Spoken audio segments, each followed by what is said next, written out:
बहुत बड़ा मुद्दा है और इसके ज़रिए बहुत बड़ा भ्रष्टाचार सामने आया है, जिसको निर्मला सीतारमण के पति परकला प्रभाकर कहते हैं कि ये शायद विश्व का सबसे बड़ा भ्रष्टाचार का घोटाला है।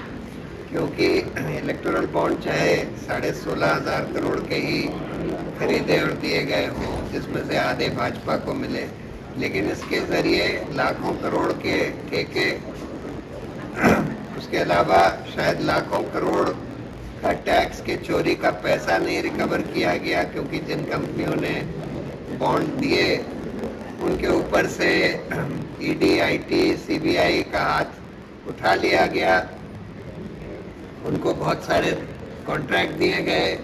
और उसके अलावा कई सारी ऐसी कंपनियां थी जो दवाइयां बनाती थी, जानलेवा दवाइयां उनकी चल रही थी, उन दवाइयों को रोका नहीं गया, उनको चलने दिया गया, क्योंकि उन्होंने इसका पैसा भाजपा को दे दिया। तो इसलिए हम लोग ये कहते हैं कि इतना बड़ा भ्रष्टाचार हो गया, इसकी जवाबदेही तय होनी चाहिए और उसके लिए एक स्वतंत्र जांच होनी चाहिए। जो ये पता लगा है कि कौन लोग उस कंपनी में, कौन लोग उन पार्टियों में, कौन लोग उन सरकारों में इन्वॉल्व थे जिन्होंने ये घूस का पैसा दिया और लिया और उस कॉन्स्पिरेसी में शामिल हुए। उसके लिए एक स्वतंत्र एसआईटी का गठन होना चाहिए, जिसके लिए हम लोगों ने सुप्रीम कोर्ट में एक याचिका दाखिल करी है, जिसकी सुनवाई अब शायद जुलाई में होगी।